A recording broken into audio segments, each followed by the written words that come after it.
Jésus-Christ, nous te bénissons. Sauveur, nous te bénissons parce que tu nous as donné cette bonne heure. Et nous sommes devant toi. Et nous voulons écouter ta parole éternelle. Descends. Viens nous inspirer. Viens prendre le contrôle de tout. Seigneur, il est écrit, en dehors de toi, nous ne pouvons rien. Père, bénis cela. Au nom de Jésus-Christ. Gloire à Dieu. Alléluia. Alléluia. Amen. Amen. Amen. Frères, sœurs, en Jésus-Christ, je demande si la paix existe. La paix, c'est une bonne salutation. Et notre Sauveur des âmes nous l'a donné. Et dans notre congrégation Union des Saints en Christ, lorsque nous nous rassemblons, lorsque nous nous retrouvons, nous demandons la paix. C'est pour cela que, en ce moment, toi qui m'écoutes, que tu sois au marché, que tu sois dans ta maison, que tu sois dans ton foyer, que tu sois en train de me suivre, je demande si la paix de Dieu existe. S'il y a la paix pour toi, je bénis le Seigneur. Parce que c'est lui seul. C'est lui qu'on trouve avoir le salut. En dehors de lui, on n'a rien. Donc mon frère et ma soeur en Christ,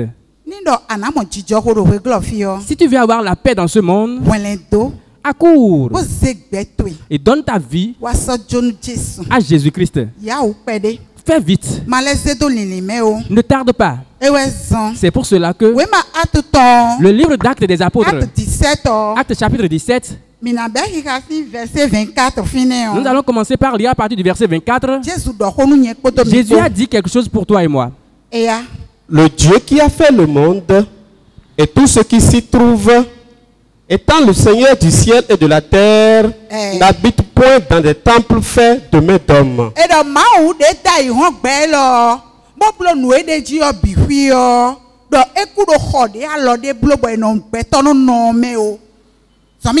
Et il n'est point servi par des mains humaines, comme s'il avait besoin de quoi que ce soit.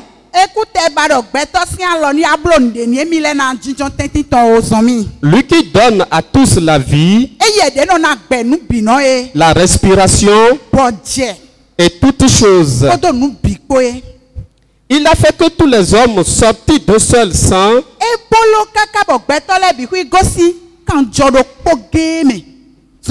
habitassent sur toute la surface de la terre, ayant terminé la durée des temps et les bornes de leur demeure. Il a voulu qu'ils cherchassent le Seigneur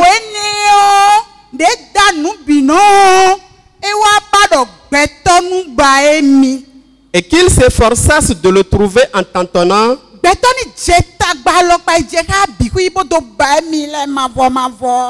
bien qu'il ne soit pas loin de chacun de nous,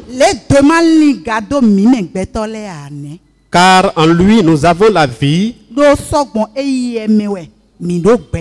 Et notre sujet de ce matin est intitulé Yolomi. Et je te répondrai. Nous allons présenter la parole au Père. Jésus-Christ. Voilà ta parole. Seigneur, c'est toi qui nous as créés. C'est toi qui as créé ce monde. Et tu nous as formés dedans. Et tu as voulu que nous te cherchions. Tu as dit que tu n'es pas loin de nous. Mais tu veux que nous te cherchions. Que nous te cherchions pour te trouver. Si nous te cherchons, que nous t'invoquons, et tu vas nous recevoir, tu vas nous exaucer. En ce moment, Seigneur, Père, viens s'il te plaît, descends parmi nous, viens nous exaucer, viens nous inspirer. Implore-nous ce que tu veux nous dire, et tu nous as donné ce passage. Père éternel, viens nous inspirer. Père, bénis cela au nom de Jésus-Christ. Et le sujet est tiré du livre de Jérémie. Jérémie 33. Jérémie chapitre 33. À partir du verset 3. Invoque-moi et je te répondrai. L'Éternel dit, invoque-moi et je te répondrai. Qu'est-ce qui est en train de se passer? Et le Sauveur des âmes a crié pour nous demander de l'invoquer. Mon frère en Christ, ma soeur en Christ. L'homme est dans la servitude. Au moment où l'homme avait péché, il s'est éloigné de Dieu. L'homme est devenu ennemi de Dieu. Et l'homme n'a plus la grâce. C'est en ce moment que Dieu a regardé. Dieu a eu pitié de l'homme. Et Dieu disait que les hommes le cherchent et qu'il va se laisser trouver par lui. Si tu le cherches, que tu le trouves, que tu l'invoques maintenant, bien qu'il soit à côté de toi, mais qu'il va encore t'exaucer. Qui sont ceux qui cherchent le Seigneur? Les malades. Ceux-là qui n'ont plus d'espoir. Ceux-là qui ils sont devenus orphelins. Ils sont orphelins de père et de mère. Christ veut qu'ils le cherchent. Il va se laisser trouver par eux. Mon frère en Christ, si tu veux chercher Jésus-Christ, il n'est pas dans les arbres morts. Il n'est pas dans les gris-gris. Il n'est pas chez les charlatans. Il n'est pas dans les choses faites de main d'homme. Celui qui veut chercher Christ, il prend la parole de Dieu comme parure. Il se laisse guider par la parole de Dieu pour chercher Dieu. C'est pour cela que le Sauveur des âmes a dit, si nous l'invoquons, qu'il va nous exaucer. Continue la lecture. Je t'annoncerai de grandes choses, des choses cachées. Je t'annoncerai de grandes choses, des choses cachées que tu ne connais pas. Dieu a dit, si nous l'invoquons, si nous crions à lui, qu'il va se laisser trouver par nous. Les choses cachées qu'aucun homme ne peut t'expliquer, dont tu ne peux maîtriser la compréhension chez aucune créature. Dieu a dit que lui l'Éternel, qu'il va t'ouvrir ces choses. Il a dit que ce sont des choses cachées. Mon frère, ma soeur en Christ, est-ce que tu sais que ta vie, elle est cachée en Christ? Ta vie n'est pas dans les mains des hommes. Tu crois que ta vie est dans les mains des hommes?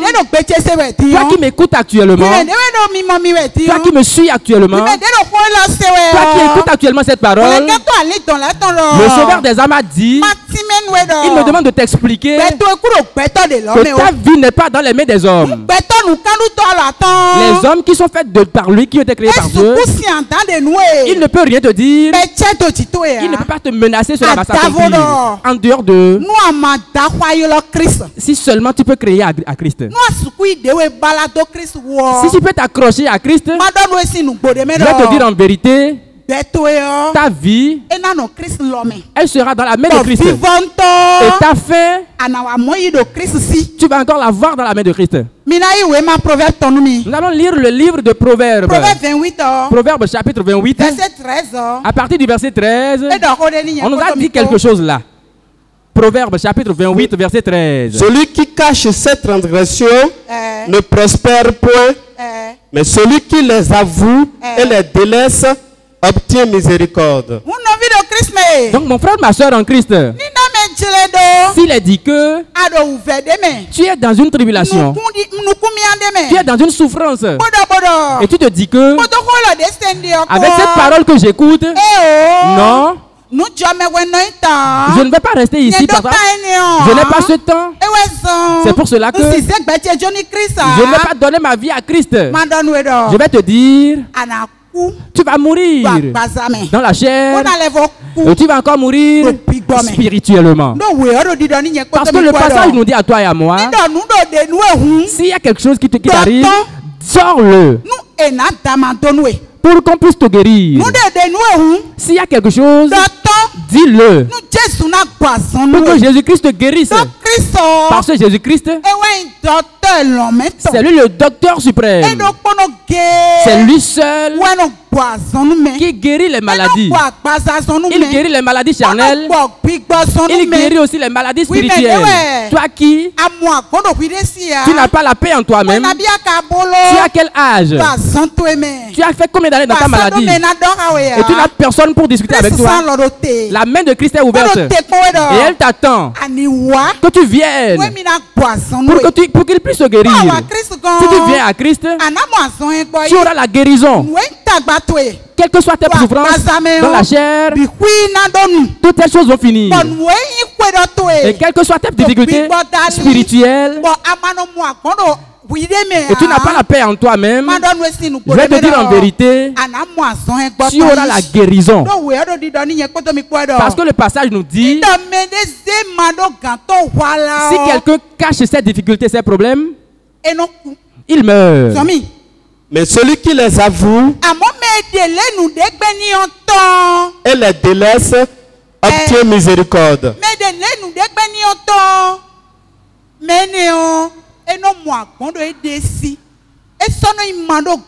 Il n'est plus faible.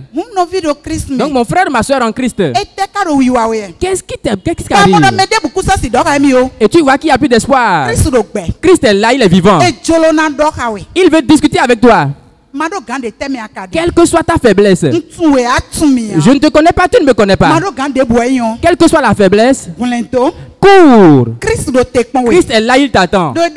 Parce qu'il a dit que si tu peux venir avec ta maladie, tu vas obtenir guérison.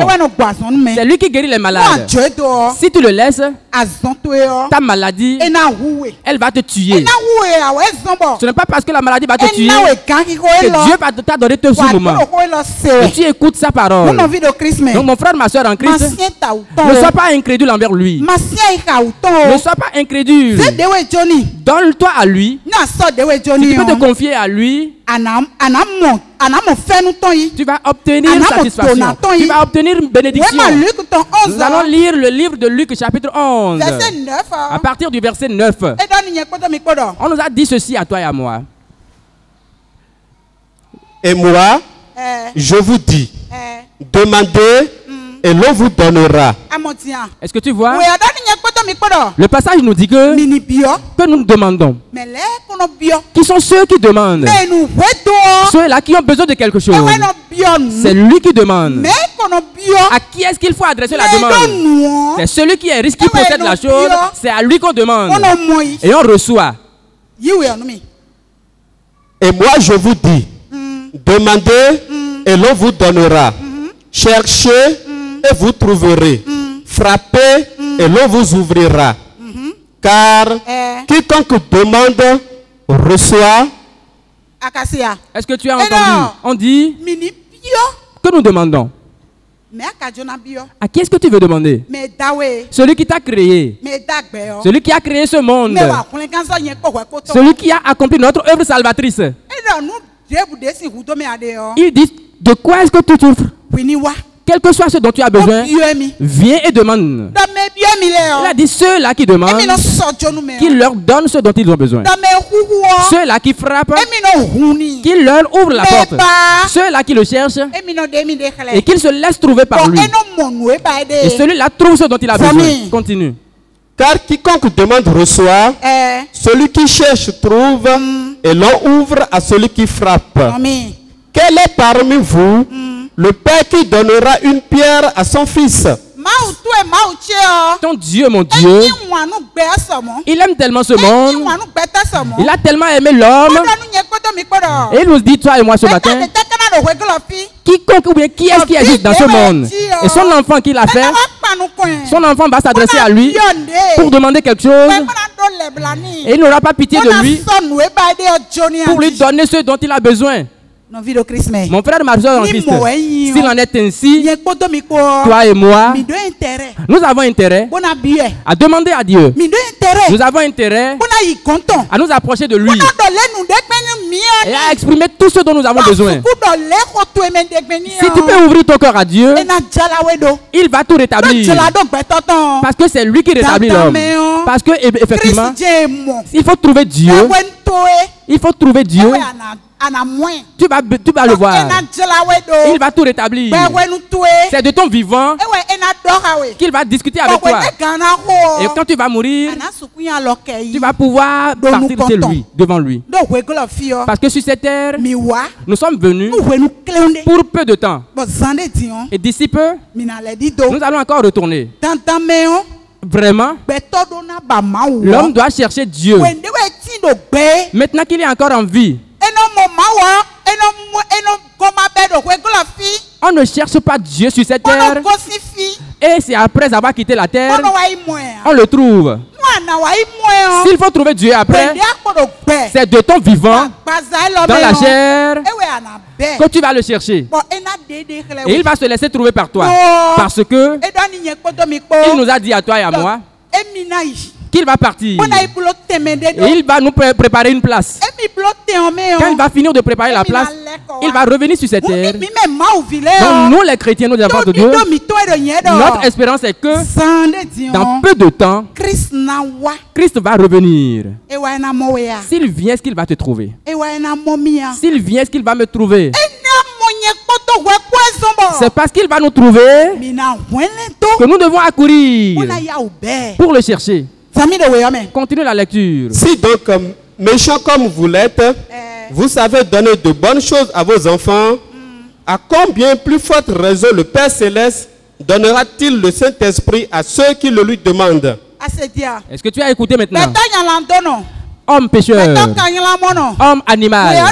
Le passage a dit, toi et moi, si méchants que nous soyons, si nous savons donner de bonnes choses à nos enfants, à plus forte raison, combien lui, le Père éternel, lui qui a donné sa vie pour un sacrifice pour le monde, pour nous, il ne va pas nous donner ce que nous allons demander.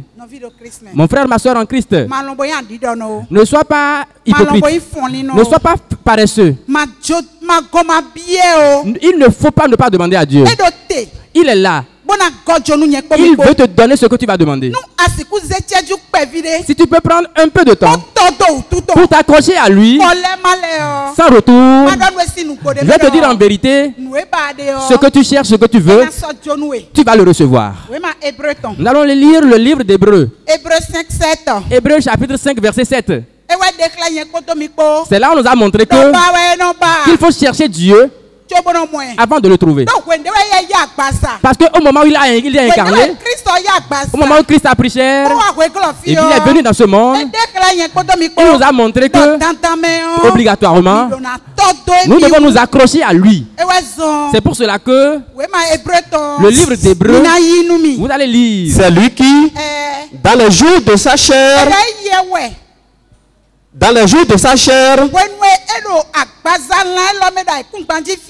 ayant présenté avec de grands cris et avec larmes, des prières et des supplications à celui qui pouvait le sauver de la mort,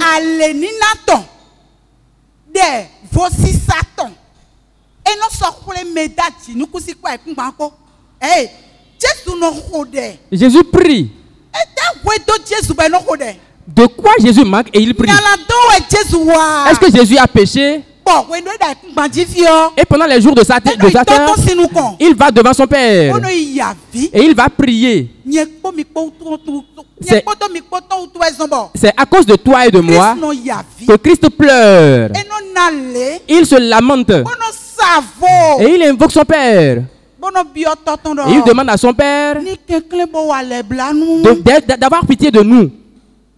Christ a fait cela pour que toi et moi, nous sachions comment marcher. Maintenant que nous sommes encore dans la chair, sur cette terre, parce que si nous ne nous accrochions pas à la prière, cette chair que nous portons, elle va nous entraîner dans la géhenne. Parce que cette chair n'a pas besoin, elle ne veut pas la prière. Elle n'aime pas les larmes. C'est pour cela que dans certaines congrégations, ils nous disent qu'on n'a plus besoin de se lamenter, de prier. Mais dans notre congrégation Union Renaissance d'Homme en Christ, je vais te dire que tu es pécheur. Je suis aussi pécheresse. Et avant que ce péché soit effacé, je vais te dire en vérité ce que tu es. Tu dois avoir pitié de cela. Tu dois avoir un secours et qui va te montrer que ta nature pécheresse, tu en es conscient de cela. Et tu dois confesser cela. Et tu dois avoir le pouvoir qu'on appelle le pouvoir de la victoire. La victoire sur le péché. Et tu auras ce témoignage sur cette terre. En vérité que tu as vaincu le péché. Et c'est en ce moment que quand Christ va venir, tu seras un parmi ceux qui iront à sa rencontre. Ce n'est pas les pécheurs qui vont écouter la voix de la trompette. Les péchés qui ont été transformés. Les péchés qui ont été purifiés par le Saint-Esprit de leurs péchés. Et le Saint-Esprit les a guidés. Et ils sont entrés dans la justice. Et ils ont eu le témoignage. C'est ceux-là qui écouteront la voix de la trompette. C'est pour cela que, où que tu sois actuellement, cherche la parole. C'est la parole qui donne la vie. C'est la parole qui transforme. C'est la parole qui restaure la vie. Christ, c'est lui qui est Dieu. Et lui, il s'est lamenté. Continue. Et ayant été exaucé à cause de sa piété, a appris, bien qu'il fût fils, l'obéissance par les choses qu'il a souffertes.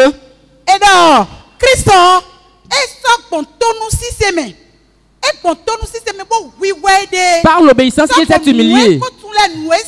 Par les choses qu'il a apprises, les choses qu'il a entendues. Ce n'est pas l'égoïsme. Qui que tu sois. Quel est ton titre? Est-ce que tu es riche? Est-ce que tu es pauvre? Quel que soit ton service, quel est ton rang? Regarde à Christ. Il est Dieu. Mais il s'est humilié lui-même. Il a pris la forme de serviteur. Il nous demande à toi et à moi maintenant que, quel que soit notre rang, de laisser tout cela et de venir à lui et de crier à lui et que lui, l'Éternel, il aura pitié de nous. Nous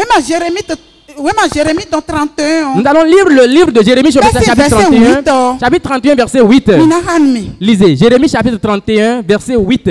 Voici, je les ramène du pays du septentrion, je les rassemble des extrémités de la terre. Il dit que, quelle que soit ta nature ou que tu sois éloigné,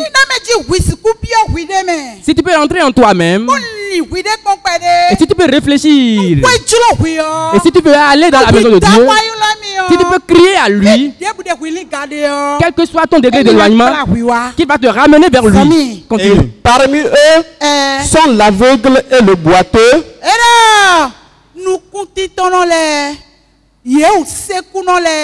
La femme enceinte est... Est-ce que tu es aveugle charnellement? Christ t'appelle. Est-ce que tu es boiteux charnellement? Christ veut de toi. Est-ce que tu es aveugle spirituellement? Les aveugles spirituels, le Dieu d'Abraham est là. Le Dieu qui a fait ton œuvre salvatrice, il est là. Et tu vas t'agenouiller pour les terres mortes. Tu vas t'agenouiller pour les structures. Tu vas t'agenouiller pour les ferrailles. On t'appelle aveugle. Je te demande de quitter ton aveuglement. Je te demande de quitter ton aveuglement. Où que tu sois. Et tu es fatigué de ces choses. Si tu peux crier à lui, il va t'exaucer. Continue. La femme enceinte est celle en travail. La femme enceinte. La femme enceinte. Elle est enceinte. Elle veut enfanter. Toi qui as un enfant dans ton ventre. Tu sais que quand l'heure va sonner, c'est celui qui a créé son ciel, c'est lui qui va te délaisser. Mon frère, ma soeur en Christ, est-ce que tu as la parole? Toi qui as un ami, tu es encore enceinte de lui. Tu es fâché contre lui, tu es enceinte. Si tu peux entrer en toi-même, et tu vas devant la face de ton Créateur, et tu peux lamenter, et tu peux demander le secours. Christ va venir à ton secours. Et ton frère que tu as gardé dans ton ventre, tu vas le sortir. Donc mon frère, ma soeur en Christ, le passage nous dit que nous ne devons pas être enceintes à la parole. Parce que tant que tu vas garder ton frère en toi, quand l'heure va sonner, tu ne vas pas écouter le son de la trompette. Tu ne vas pas voir Christ.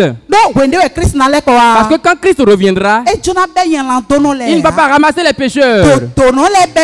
Il va emporter avec lui les justes. Continue. C'est une grande multitude qui revient ici. Ils viennent en pleurant.